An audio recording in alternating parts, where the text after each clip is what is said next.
Hello, 19th day of 30 days reading challenge. I am reading The Crime and Punishment by Dostoevsky, page number 259. And what shows that I am utterly a louse, he added, grinding his teeth, is that I am perhaps viler and more loathsome than I than the louse I killed. And I felt beforehand that I should tell myself so after killing him. Can anything be compared with the horror of that? The vulgarity, the objectness. I understand the prophet with his sabbath on his street. Allah commands, and trembling creations must obey. The prophet is right. He is right when he sets a battery across the street and blows up the innocent and guilty without designing to explain. It is for you to obey trembling creations and not to have desires. For what? Not for you. I shall never, never forgive the old woman. His hairs were soaked with sweat. His quivering lips were parched. His eyes were fixed on the ceiling. Mother, sister, how I loved them. Why do I hate them now? Yes, I hate them. I feel a physical hatred for them. I can't bear them near me. I went up to my mother and kissed her. I remember to embrace her and think if she only knew. Shall I tell her then? That's just what I might do. She must be the same as I am, he added, straining himself to think, as it were struggling with delirium. Ah, how I hate the old woman now. I feel I should kill her again if she came to life. Poor Lisabetta. Why did she come in? It's strange though. Why is it scarcely ever think of her as though I hadn't killed her? Elizabeth, Sonia, poor gentle things with gentle eyes. Dear woman, why don't they weep? Why don't they mourn? They gave up everything. Their eyes are soft and gentle. Sonia, Sonia, gentle Sonia. He left consciousness. It seemed strange to him that he did not remember how he got into the street. It was late evening. The twilight had fallen and the full moon was shining more and more brightly. But there was a peculiar breathlessness in the air. There were crowds of people in the street. Workmen and business people were making their way home. Other people had come out for a walk. There was a smell of motor, dust, and stagnant water. Raskolnikov walked along, mournful and anxious. He was distinctly aware of having come out with a purpose, of having to do something in a hurry. But what it was he had forgotten. Suddenly he stood still and saw a man standing on the other side of the street, beckoning to him. He crossed over to him, but at once the man turned and walked away with his head hanging, as though he had made no sign to him. Stay, did he really beckon? Raskolnikov wondered. But he tried to overtake him. When he was within 10 paces, he recognized him and was frightened. It was the same man with stooping shoulders and a long coat. In the long coat, Raskolnikov followed him at a distance. His heart was beating. They went down a turning. The man still did not look around. Does he know I am following him? Thought Raskolnikov. The man went into the gateway of a big house. Raskolnikov hastened to the gate and looked in to see whether he would look around and sign to him. In the courtyard, the man did turn around and again seemed to beckon him. Raskolnikov at once followed him to the yard. but the man was gone. He must have gone up the first staircase. Raskolnikov rushed after him. He heard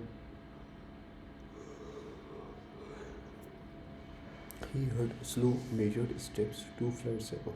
The staircase seemed strangely familiar. He reached he reached the window on the first floor. The man shone through the panes with a melancholy and a mysterious light. Then he reached the second floor. Wow, this is the flat where the painters were at work. But how was it he did not recognize it at once?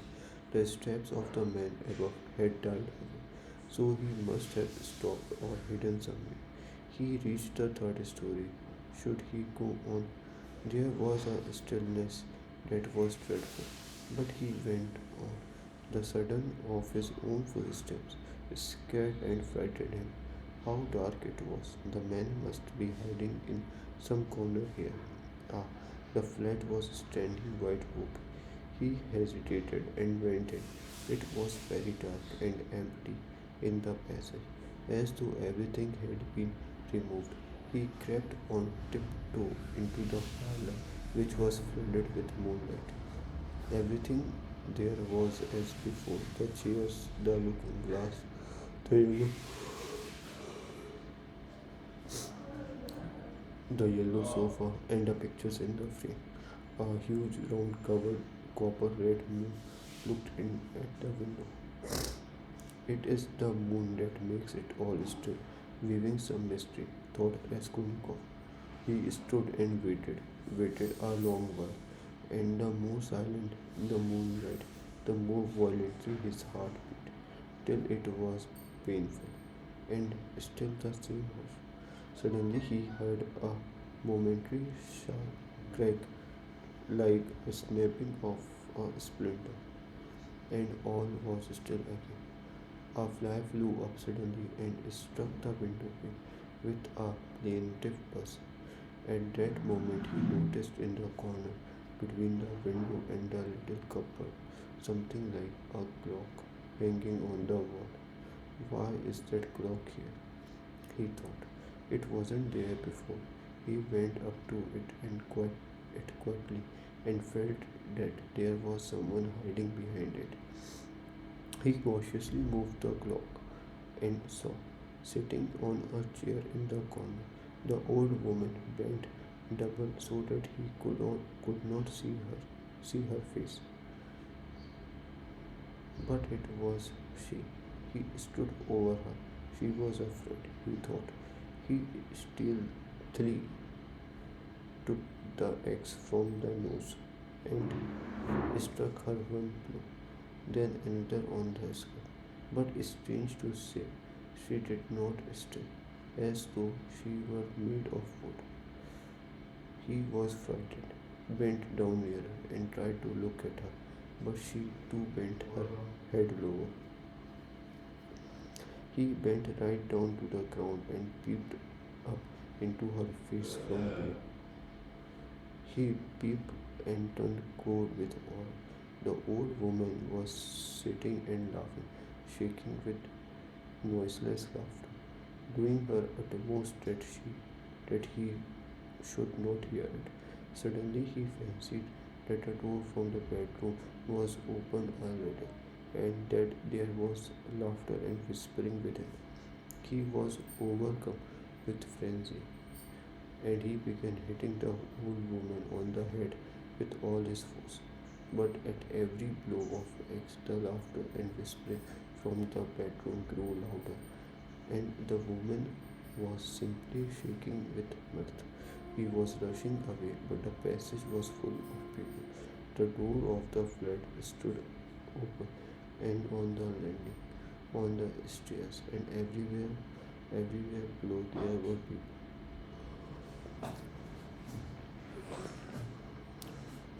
Rows of head, all looking but huddled together in silence and expectation. Something gripped his heart. His legs were rooted to the spot.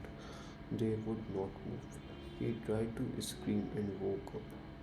He drew a deep breath but his dream seemed strangely to persist. His door was flung and a man whom he had never seen stood in the doorway, watching him intently. Raskolnikov had hardly opened his eyes when he instantly closed them again. He lay on his back without a stir. Is it still a dream? He wondered, and again raised his eyelids hardly perceptibly. The stranger was standing in the same place, still watching him. He stepped, he stepped cautiously into the corner, carefully closing the door after him. Went up to the table, paused a moment, still keeping his eyes on Raskolnikov, and noiselessly seated himself on the chair by the sofa. He put his head on the floor beside him and leaned his head on his cane and his chin on his hand. It was evident that he was prepared to wait indefinitely. As far as Raskolnikov could make out from his stolen glances, he was a man no longer young, stout, and with full fair, almost whitish beard. 10 minutes passed. It was still light, but beginning to get dusk. There was complete stillness in the room.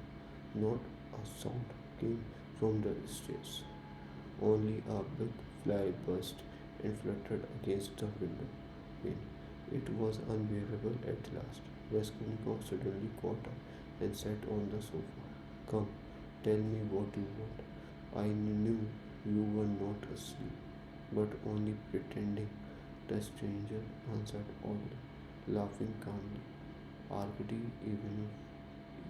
Ivanovich Severyakovov, allow me to introduce myself.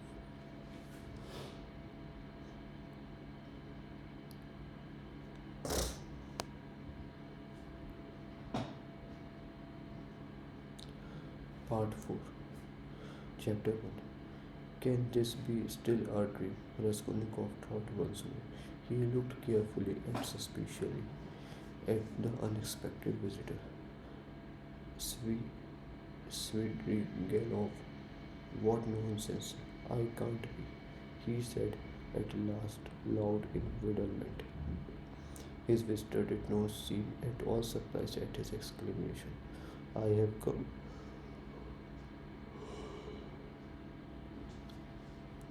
I have come to you for two reasons. In the first place, I wanted to make your personal acquaintance, and I have already heard a great deal about you that is interesting and flattering. Secondly, I cherish the hope that you may not refuse to assist me in a matter directly concerning the welfare of your sister, Avdotya Romanova. For without your support, she might not let me come near her now, for she is prejudiced against me. But with your assistance, I reckon on. You reckon wrongly, interrupted Raskolnikov. They only arrived yesterday. May I ask you? Raskolnikov made no reply. It was yesterday, I know. I only arrived myself the day before. Well, let me tell you this, Rodion Romanovich. I did not consider it necessary to justify myself, but kindly tell me what was there particularly criminal on my part in all this business, speaking without prejudice, with common sense. Raskolnikov continued to look at him in silence.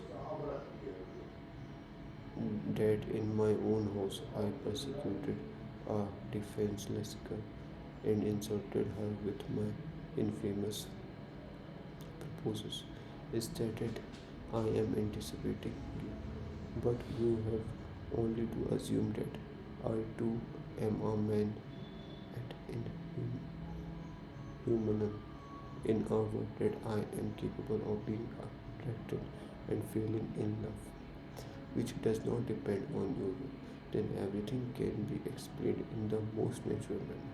The question is, Am I a monster or am I myself a victim? And what if I'm a victim?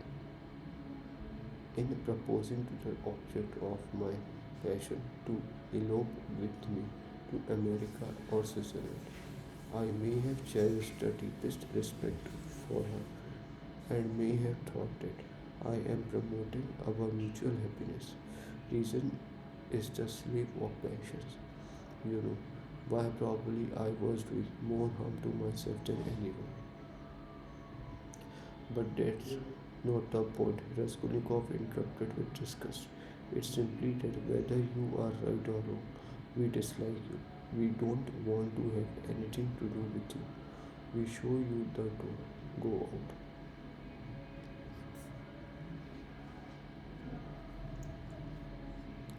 Svidrigailov broke into a sudden laugh. But you are, but there is no getting around you, he said, laughing in the frankest way. I hope to get around you. But you took up the right line at once. But you are trying to get around me still. What of it? What of it? Cried Skripnikov, laughing openly. What? But this is what the French call poker, and the most innocent form of deception.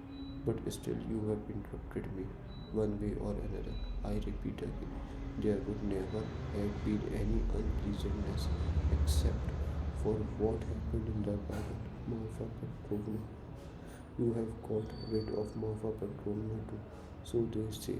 Raskolnikov interrupted rudely. Oh, you have heard that too then.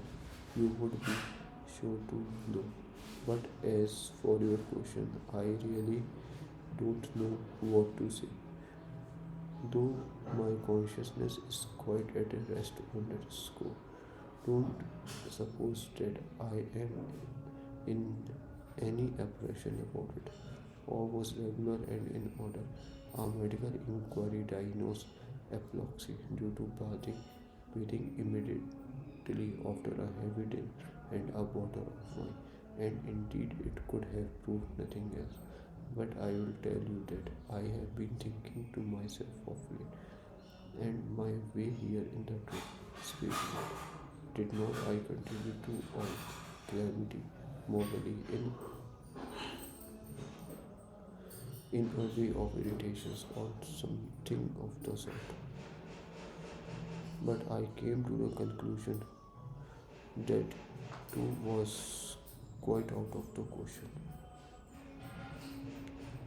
Raskolnikov laughed. I wonder, I wonder you trouble yourself about it. What are you laughing at? Only consider I struck her twice with a switch.